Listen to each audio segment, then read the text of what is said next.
السلام عليكم ورحمة الله وبركاته. الحمد لله كفى وسلام على عباده الذين اصطفى أما بعد فأعوذ بالله من الشيطان الرجيم بسم الله الرحمن الرحيم قل إن كنتم تحبون الله فاتبعوني يحببكم الله ويغفر لكم ذنوبكم والله غفور رحيم بسم الله الرحمن الرحيم إنا أعطيناك الكوثر فصل لربك وانحر إن شانئك هو الأبتر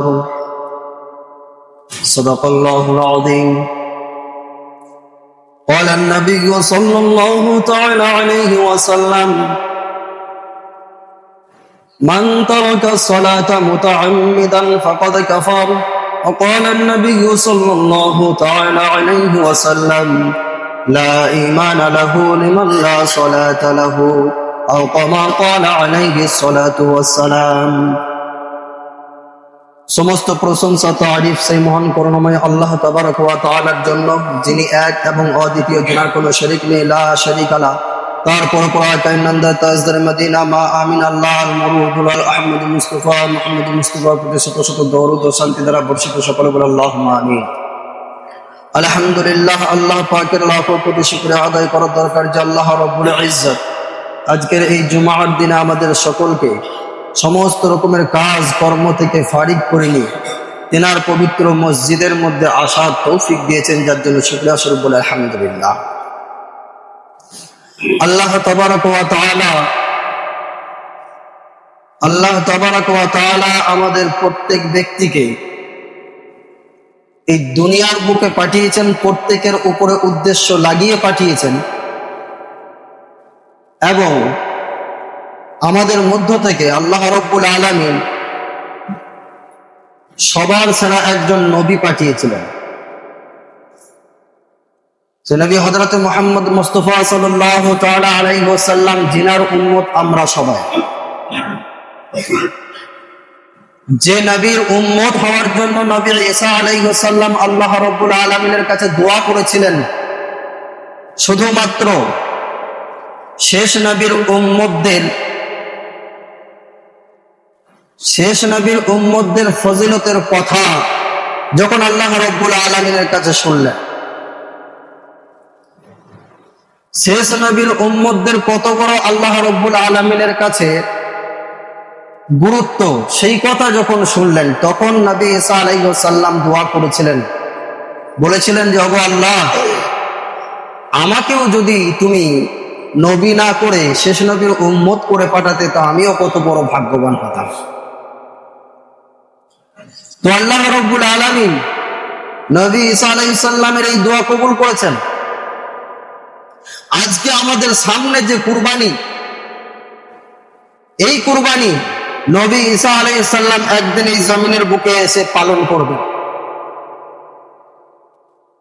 তার কারণ মুহাদ্দিসিনগণরা বলে থাকেন, এবং কিছু কিছু রওয়ায়াতও পাওয়া যায় যে নবী ঈসা আলাইহিস সালাম আবার এই জমিনের বুকে আসবেন, জমিনের বুকে আসার পরে 40 বছর রাজত্ব করবেন। কত? 40 বছর।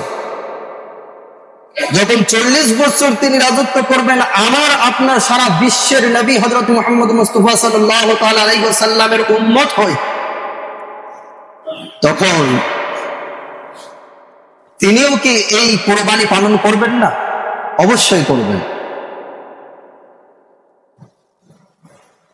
যে সমস্ত হুকুম আমার আল্লাহ রাব্বুল আলামিন প্যারা হাবিব মুহাম্মদ রাসূলুল্লাহ সাল্লাল্লাহু তাআলা আলাইহি সাল্লামের উপরে করেছেন, সেই হুকুম আমাদের সকলের উপরে, তেনার সকল উম্মতের উপরে। যা আমার নবী করেছেন তা আমাকে আপনাকে সকলকেই করতে হবে। যা আমার নবী করতে বলেছেন তা আমাদের সকলকে করতে হবে। যা করতে নিষেধ করেছেন তা থেকে আমাদের সকলকে বিরত থাকতে হবে। যা তিনি করেন নাই, অপছন্দ করেছেন, তা থেকে আমাদেরকেও দূরে সরে থাকতে হবে, আমাদেরকেও সেই জিনিস অপছন্দ করতে হবে। তো আল্লাহ রাব্বুল আলামিন এই কোরআনে কারিমা নবী আদম আলাইহিস সালাম থেকে নিয়ে আমাদের শেষ নবী হযরত মুহাম্মদ মুস্তাফা সাল্লাল্লাহু তাআলা আলাইহি সাল্লাম পর্যন্ত কোন নবীর উপরে দেন নাই। বড়ই ভালোবেসে রহমত করে আল্লাহ রাব্বুল আলামিন এই কোরআনে কারিমা আমাদের নবী হযরত মুহাম্মদ মুস্তাফা সাল্লাল্লাহু তাআলা আলাইহি সাল্লামের উপরে নাজিল করলেন। আর এই কোরআনে কারিমা আল্লাহ রাব্বুল আলামিন এই দুনিয়ার বুকে রেখে দিলেন আমার আপনার সকল মানব জাতির কল্যাণের জন্য। এই কোরআনে কারিমা এই দুনিয়ার বুকে ছেড়ে রাখলেন আমার আপনার সকল মানব জাতির কল্যাণের জন্য। এছাড়া আমি কয়েক জুম্মা আগেও একবার বলেছিলাম যে আরো তিনটি কিতাব আল্লাহ রাব্বুল আলামিন পাঠিয়েছিলেন তিনজন নবীর উপরে। নবী মুসা আলাইহিস সালামের উপরে তাওরাত পাঠানো হয়েছিল, নবী দাউদ আলাইহিস সালামের উপরে জবুর পাঠানো হয়েছিল, আর নবী ঈসা আলাইহিস সালামের উপরে ইনজিল পাঠানো হয়েছিল। তারপরে মাজার কোনো কিতাব পাঠানো হয় নাই ছিল। ফের আমাদের নবী হযরত মুহাম্মদ মুস্তাফা সাল্লাল্লাহু তাআলা আলাইহি সাল্লামের উপরে এই কোরআন নাযিল করা হলো। তো যেমন তাওরাত জবুর ইনজিল আল্লাহ রাব্বুল আলামিন পাঠিয়েছিলেন, তো তাওরাত জবুর ইনজিল কিতাবের যিনারা অধিকারী ছিলেন বা যিনারা দায়িত্বে ছিলেন, যিনাদের উপরে ভার দিয়েছিলেন আল্লাহ রাব্বুল আলামিন, সেই সমস্ত নবী, নবী মুসা আলাইহিস সালাম, নবী ঈসা আলাইহিস সালাম, নবী দাউদ আলাইহিস সালাম যখন এই পৃথিবী থেকে বিদায় নিলেন, সেই সাথে সাথে ওই তিনটি কিতাবও রহিত হয়ে গেল। আমার আপনার জন্য, সারা বিশ্বের মানব জাতির জন্য, নবী মুহাম্মদ রাসূলুল্লাহ সাল্লাল্লাহু তাআলা আলাইহি ওয়াসাল্লামের উম্মতদের জন্য ওই তিনটি কিতাব আর প্রযোজ্য নয়, ওই তিনটি কিতাব আর গ্রহণযোগ্য নয়। কিন্তু মানতে হবে যে ওই তিনটিও আসমানি কিতাব, ওই তিনটিও আসমানি কিতাব, এটা স্বীকার করতে হবে। কিন্তু ওই কিতাবকে অনুসরণ করে আমার আপনার চলা যাবে না। তবে আমার আপনার উপরে একদম অত্যাবশ্যক করে দেওয়া হয়েছে এই কোরআনে কারিমাকে অনুসরণ করে চলা, জরুরি করে দেওয়া হয়েছে এই কোরআনে কারিমাকে অনুসরণ করে চলা। আমরা সকল মুসলমান নরনারী সকলেই আমরা এই কোরআনে কারিমাকে এক বাক্যে বিশ্বাস করে থাকি যে এই কোরআনে কারিমা এক আল্লাহর কিতাব। এই কোরআনে কারিমা আমাদের নবীর উপরে আল্লাহ নাজিল করেছিলেন। এই কোরআনে কারিমার উপর ভিতরে যা কিছু আল্লাহ রাব্বুল আলামিন বর্ণনা দিয়েছেন, যা কিছু আল্লাহ রাব্বুল আলামিন লিপিবদ্ধ করেছেন, তা সবকিছুই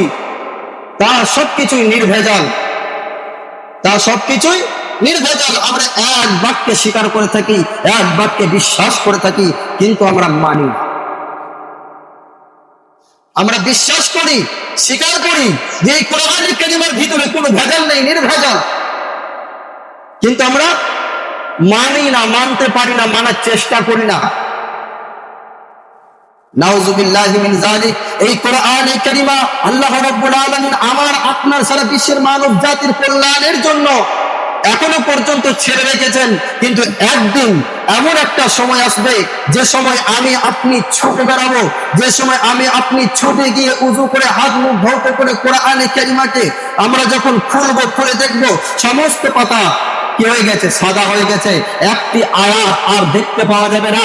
কোন দিন? সেই দিন যেদিন আল্লাহ রাব্বুল আলামিনের হুকুম হয়ে যাবে, যেদিন আল্লাহ রাব্বুল আলামিনের হুকুম হয়ে যাবে যে হ্যাঁ ইসরাফিল নাও এবার তুমি তোমার কাজ আরম্ভ করে দাও। যেদিন ওই সিংহায় ফুঁক মারবে, ফুঁক মারার সাথে সাথে সর্বপ্রথম কোরআনের পাতাগুলো সাদা হয়ে যাবে, কোরআনের পাতা সাদা হয়ে যাবে, এবং আল্লাহ রাব্বুল আলামিনের ওই হুকুমের সাথে সাথে যখন ওই সিংহায় ফুঁক দেওয়া হবে, এত জোর আওয়াজ হবে মানুষের কানের মধ্যে বলা হয়তো তালা লেগে যাওয়ার মতো হয়ে যাবে। যখন দুনিয়ার উথাল পাতাল শুরু হয়ে যাবে, দুনিয়ার যখন গন্ডগোল শুরু হয়ে যাবে, মানুষ ছুটে আসবে বাঁচার জন্য। মানুষ মনে করবে যাই দেখি কোরআনটা একবার খুলি, কোরআন তেলাওয়াত করি, কোরআন তেলাওয়াত করে আল্লাহ রাব্বুল আলামিনের কাছে নিজে মাগফিরাত চাইনি, আল্লাহ রাব্বুল আলামিনের কাছে ক্ষমা চাই, তওবা করি, এই আশা নিয়ে যখন ছুটে আসবে, ছুটে এসে কোরআন খুলে দেখবে কোরআনে আর কোনো আয়াত অবশিষ্ট নেই, কোরআনে আর কোনো আয়াত বাকি নেই, কোরআনে আয়াত আর কোনো ছেড়ে রাখা নেই। আউযু বিল্লাহি মিনাশ শাইতানির রাজিম। বিসমিল্লাহির রহমানির রহিম। রাহিম এটাও পর্যন্ত দেখা যাবে না, আলহামদুলিল্লাহ রাব্বিল আলামিন দেখতে পাওয়া যাবে না, সাদাকাল্লাহুল আযীম সেটাও দেখতে পাওয়া যাবে না, একদম সফেদ হয়ে যাবে। তাই বলি মুসলমান, আল্লাহ রাব্বুল আলামিন আমাদেরকে যে কিঞ্চিত পরিমাণের সময়ের হায়াতে জিন্দেগি দিয়েছে, এখনো পর্যন্ত আমরা নিজেরা নিজেদেরকে জাগ্রত করিনি। আমরা জেগে থেকে ঘুমিয়ে আছি, আমরা জেগে থেকে যেন না ঘুমাই, নিজেদেরকে জাগ্রত করি, নিজেরা আমরা কোরআনের পাবন্দ করি, কোরআনকে শিক্ষা করার আমরা চেষ্টা করি, কোরআন শিক্ষা করি এবং সেই সাথে কোরআনের প্রতি আমল করে আমরা জীবনযাপন করি। এই কোরআনে কারিমা বেশি বেশি তেলাওয়াত করি, কেননা আল্লাহ রাব্বুল আলামিন কোরআন তেলাওয়াতকারীদেরকে বিভিন্ন রকম ভাবে সহযোগিতা করে থাকেন, বিভিন্ন মুসিবত থেকে আল্লাহ রাব্বুল আলামিন উদ্ধার করে থাকেন, রুজি রোজগারে পর্যন্ত বরকত দিয়ে থাকেন। একটা সূরার ভিতরে আল্লাহ রাব্বুল আলামিন কয়েকটি করে ফজিলত রেখে দিয়েছেন। এর আগে কয়েক জুম্মার আগে আমি কিছু সূরার ফজিলত সম্পর্কে আমি আলোচনা করেছিলাম। আল্লাহ রাব্বুল আলামিন এই কোরআনে কারিমার মধ্যে যা কিছু নিহিত করেছেন, যা কিছু লিপিবদ্ধ করেছেন, সব কিছু আমার আপনার উপরে ফরজ আইন, আমাকে আপনাকে সকলকে মেনে চলতে হবে। আজকে সামনে যে কুরবানি আসছে, এই কুরবানি আল্লাহ রাব্বুল আলামিন কোরআনে কারিমার মধ্যে উল্লেখ করেছেন, আর সেটা সরাসরি আমাদের নবী হযরত মুহাম্মদ মুস্তাফা সাল্লাল্লাহু তাআলা আলাইহি সাল্লামকে বলেছেন কি, ইন্না আ'তাইনাকাল কাউসার, ইন্না আ'তাইনাকাল কাউসার, হে নবী আমি আপনাকে অবশ্যই অবশ্যই কাউসার দান করেছি বা প্রভৃতি কল্যাণ দান করেছি, প্রভৃতি কল্যাণ দান করেছি। কাউসার, কাউসার শব্দটা, কাউসার শব্দের আসল অর্থ কাসরতা থেকে, কাউসার শব্দের অর্থ আসল কাসরতা থেকে। আল্লাহ রাব্বুল আলামিন যে কল্যাণের কথা শুদ্ধ বলেছেন বা কাউসার দান করার কথা বলেছেন, এই কাউসার, কাউসার শব্দের অর্থ যে কাসরতা থেকে। ইবনে কাসির রাহমাতুল্লাহ আলাইহি, ইবনে কাসির রাহমাতুল্লাহ আলাইহি এই প্রভৃতি কল্যাণটাকে বেশি প্রাধান্য দিয়েছেন। তার কারণ এই জন্য প্রাধান্য দিয়েছেন, এই কারণেই প্রাধান্য দিয়েছেন যে আল্লাহ রাব্বুল আলামিন যে এইদিকে নহরের শব্দ উচ্চারণ করেছেন, এই নহরের অর্থটা ব্যাপকভাবে অন্যান্য অর্থকেও নেওয়া হয়েছে। যেমন এই নহরের অর্থ উট যখন দাঁড়িয়ে থাকবে, ওর দাঁড়িয়ে থাকা অবস্থায় বর্ষা দিয়ে উটের গর্দানে আঘাত করাটাকে, সেটাকে বলা হয়েছে নহর করা। আর অন্যান্য পশুগুলোকে মাটির মধ্যে, জমিনের মধ্যে শুইয়ে জবাই করাটাকে বলা হয়েছে কুরবানির কথা। তো আল্লাহ রাব্বুল আলামিন ওই অন্যান্য পশুকে যখন আমরা জমিনের বুকে শুইয়ে বাবার দিকে মুখ করে যখন ছুরি চালাবো, সেটাকে জবাই করা বলা হয়। আর নহর বলতে যে উটের গর্দানে বর্ষা দিয়ে আঘাত করে হালাল করা, সেটাকেই নহর বলা হয়েছে। যার জন্য এখানে আপনার প্রভৃতি কল্যাণ ও শুদ্ধ বলা হয়েছে। আল্লাহ রাব্বুল আলামিন তারপরে বললেন আমাদের নবী হযরত মুহাম্মদ মুস্তাফা সাল্লাল্লাহু তাআলা আলাইহি সাল্লামকে যে ফাসাল্লি লিরাব্বিকা ওয়ানহার, ফাসাল্লি লিরাব্বিকা ওয়ানহার, যে তুমি তোমার রবের উদ্দেশ্যে নামাজ আদায় করো এবং কুরবানি করো। তুমি তোমার রবের উদ্দেশ্যে নামাজ আদায় করো এবং কুরবানি করো। আসল অর্থ এই যে নামাজ আপনি আদায় করবেন তো শুধুমাত্র আল্লাহর জন্যই নামাজ আদায় করবেন, আর কুরবানি করবেন সেটাও শুধুমাত্র আল্লাহ রাব্বুল আলামিনের জন্যই কুরবানি করবেন। কেননা মুনাফিকদের মতো অন্যান্য কাউকে শরীক যেন না করা হয়, অন্যান্য কাউকে শরীক যেন না করা হয়। শরীক মানে শিরকের কথা বলা হয়েছে। শিরকের অন্তর্ভুক্ত কোন কোন বিষয়গুলো হবে কুরবানির বিষয়ে, নামাজের বিষয়ে একবার আমরা কান করে শুনিনি।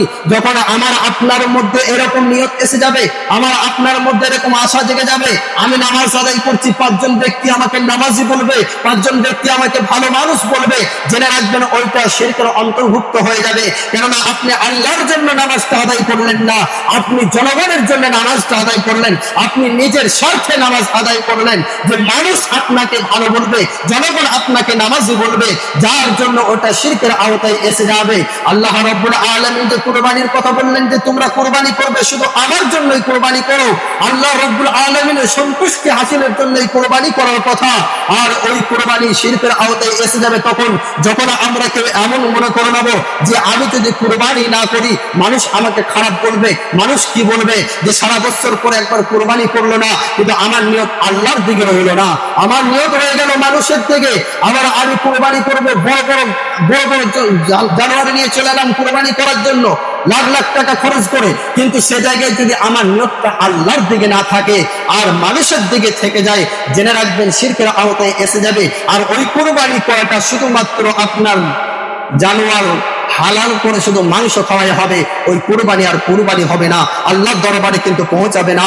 আল্লাহ রাব্বুল আলামিন কোরআনে কারীমের মধ্যে বলেছেন এই কুরবানির বিষয়ে, যে বস্তুটা আল্লাহ রাব্বুল আলামিনের কাছে পৌঁছায়, কোন রকম কোন বস্তু যেটা বস্তুর মধ্যেই পড়ে না, আল্লাহ রাব্বুল আলামিন বলেছেন লা ইয়ানালুল্লাহু লুহুমুহা ওয়ালা দিমাউহা ওয়ালাকিন ইয়ানালুহুত তাকওয়া মিনকুম। আল্লাহ রাব্বুল আলামিন স্মরণ করিয়েছেন যে বান্দারা তোমরা স্মরণ করো, জেনে রাখো, তোমরা যে কুরবানি করো, তোমরা এক এত খরচা করে কুরবানি করো, ওই কুরবানির পশু কোন রকম রক্ত, হাড্ডি, মাংস, চামড়া কোনো কিছুই আমার কাছে পৌঁছায় না, শুধুমাত্র আমার কাছে পৌঁছায় তোমাদের তাকওয়া, তোমাদের পরহেজগারি, তোমাদের নিয়াত আমার কাছে পৌঁছায়। আল্লাহ রাব্বুল আলামিন এই কথা বলেছেন।